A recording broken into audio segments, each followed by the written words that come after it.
It's time for you to.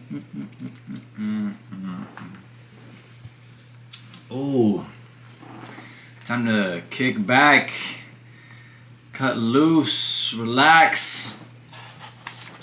All right, the hook. There is no hook. The first update. My high school and I have an interview. Yeah. Wow. Yes. If it's meant to be, it's meant to be. I am particularly excited for this because I've mentioned it a couple times. It's my old English teacher, my young old English teacher, and the principal, and we have a interview set for this Friday. Stay tuned for that. Also, I read that I feel like I'm going in circles with this vlog. Man, it's because making vlogs every day. Who makes vlogs every day? I don't know. Nobody I watch on YouTube. You just start repeating the same old things. Anyway, update is I got an interview, which is great. In the morning, I'm going to interview for kindergarten, and in the afternoon, I'm going to interview for high school. And in between, I will be babysitting my 1-year-old. So, because his daycare is having a professional development day. So it'll be a day of child rearing and finding my place in the world. This leads very nicely to my second update. I'll explain why in a second, but the second update is that research assistantship that I mentioned a few vlogs ago,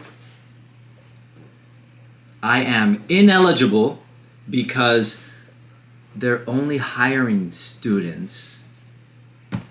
That's great for students, especially for graduate students, because our normal stipends only cover August through May. And so I understand why they'd want to reserve some research funds outside of departments or intra-departmental money for students, to keep them alive. But that leaves me out, I'm outside the tribe. I'm in the wilderness now looking for a job, which is not that bad. I mean, this was only going to pay $15 an hour. And I don't mean to get all stuck on money, but let's just say it's on my mind. And also for you viewers out there who know or don't know, it's kind of ruthless out there.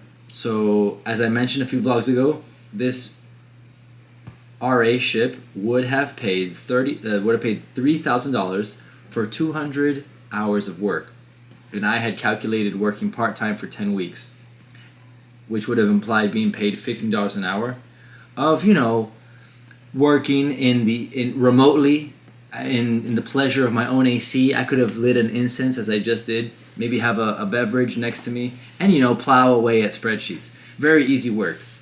But honestly, I'm at a point in my life where like Bright Eyes says, I'd rather be working for a paycheck than waiting to win the lottery.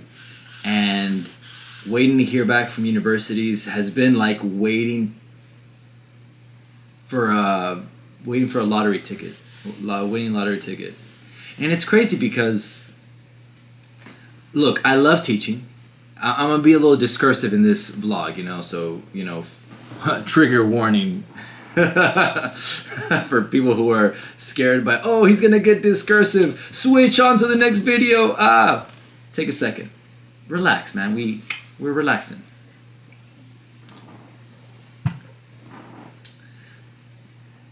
Something that blew my mind, and what connects point 1 and point 2 to this third point, is that academia just doesn't pay. I was enamored with this one position that I applied for in October of this year. So I hadn't defended my dissertation yet. I obviously didn't have my PhD.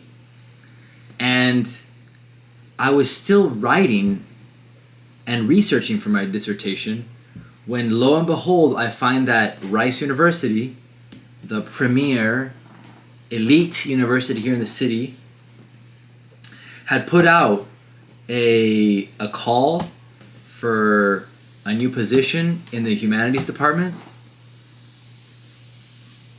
And it had opened at the beginning of October, and it was going to close at the end of October. I was like, what? And I raced, I called, I emailed, I got together an application. I begged my committee members to write a letter of recommendation for me. They graciously wrote letters last minute. And within 2 or 3 days, boom, I submitted my best application that I was going to submit. And I had all these illusions like, oh, I'm a great teacher. I have great evaluations. My research, is not even in the sprout level. It's not even burgeoning. It's nascent. It's just being born. But whatever, recklessly and optimistically, I submitted for this position. And, I was rejected. I already figured I was going to be rejected, because I'd prepared this application like in 3 days. But no, it wasn't that. It was the fact that I was competing with folks who already have their degree, and the person who got the job, I hear it was an associate professor. That's somebody with 10 years of professorship experience and who has tenure. Like, what? So yeah, I wasn't going to get it. They gave it to someone else. But how does one, this is the eternal question everyone asks themselves, how do I get experience if no one's hiring? Well, you beg, borrow, steal, you work for free, you sneak in nepotistically through a friend of a friend of a friend or an uncle, whatever. And to do that in academia would imply that I put my family in danger. I mean, my wife could be the sole breadwinner, but for how much longer? I've been a doctoral student for 3 years, and let's just say those have been years of deferred wages.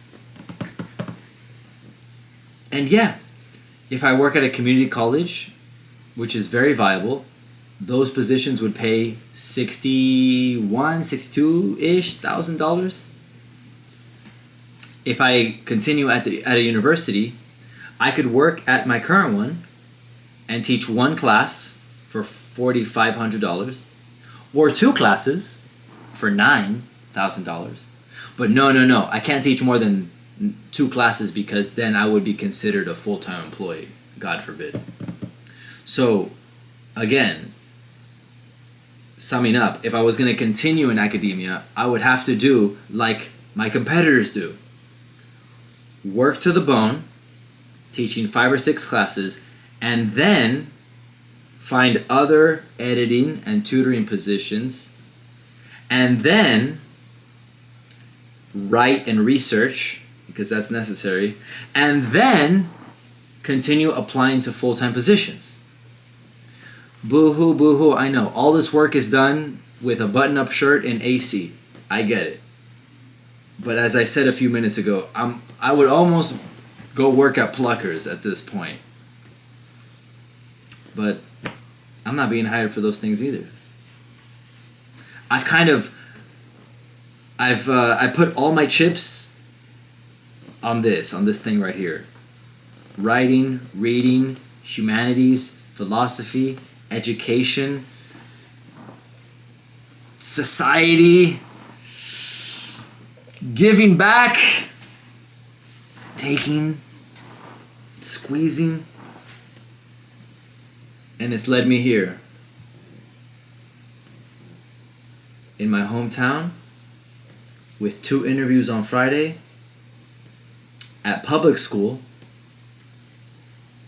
and I honestly can't feel that bad, because it pays way more than adjunct professor and considerably more than local college professor.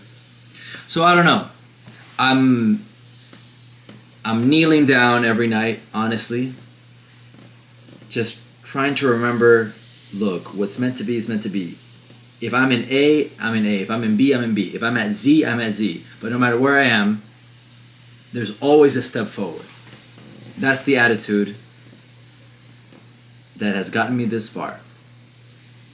That's the attitude I'd like to bring to the table. And I don't know what the right option is. I don't know where to go. But with the right team, the right teammates, and the right beverage,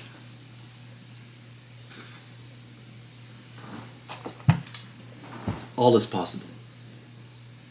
And with that, I leave you with this, a gift.